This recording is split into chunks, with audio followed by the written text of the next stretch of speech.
High বন্ধুরা, আশা করছি ভালো আছেন। আর আজকের বিষয় হলো আজকে বলবো বিরল শুভ যোগ বসন্ত পঞ্চমীতে। হ্যাঁ, ঠিকই শুনেছেন, বসন্ত পঞ্চমী মানে বাঙালির একটা আবেগ, বাঙালির একটা ভালোবাসা, সেটি হচ্ছে দেবী সরস্বতীর পুজো।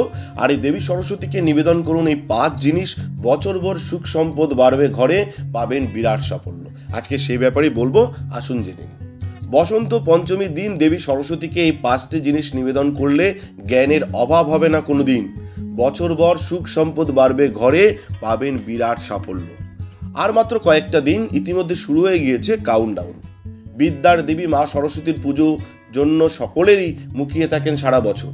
চলতি বছর 14ই ফেব্রুয়ারি পড়েছে সরস্বতী পুজো। মাঘ মাসের শুক্লপক্ষের পঞ্চমী তিথিতে এই পুজো করা হয়। চলতি বছরের সরস্বতী পুজোর দিনে রবিযোগ ও রেবতী যোগের এক অপূর্ব সমন্বয় গড়ে উঠেছে। এই সময়টি অত্যন্ত শুভ। এই সময় যে কোনো কাজ করলে জীবনে বিরাট সাফল্য আসবে।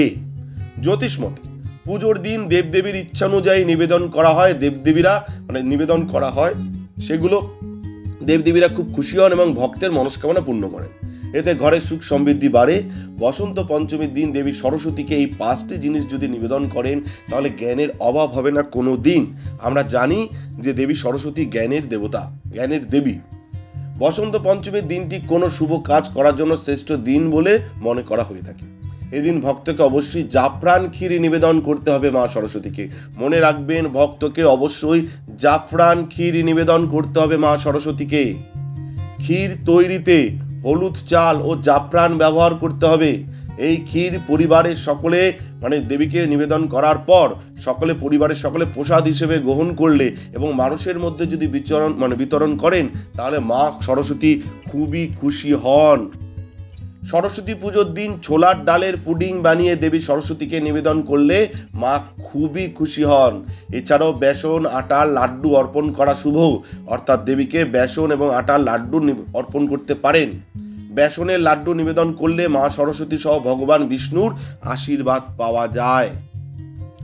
বসন্ত পঞ্চমীর দিন দেবী সরস্বতীকে বেসন ময়দার বুন্দি বোঁদে যাকে বলি আমরা, নিবেদন করা খুব ভালো।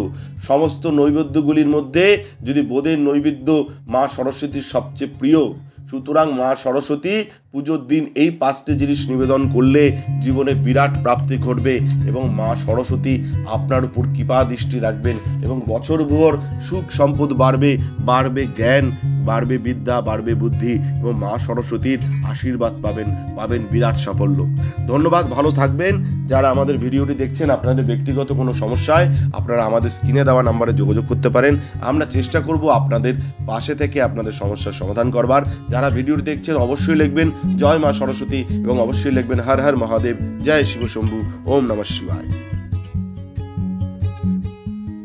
আমাদের ভিডিও আপনাদের কেমন লাগছে? যদি ভালো লেগে থাকে তাহলে অবশ্যই লাইক করুন, কমেন্ট করুন আর শেয়ার করুন। আর আপনারা কিন্তু লিখতে ভুলবেন না হর হর মহাদেব, ওম নমঃ শিবায়।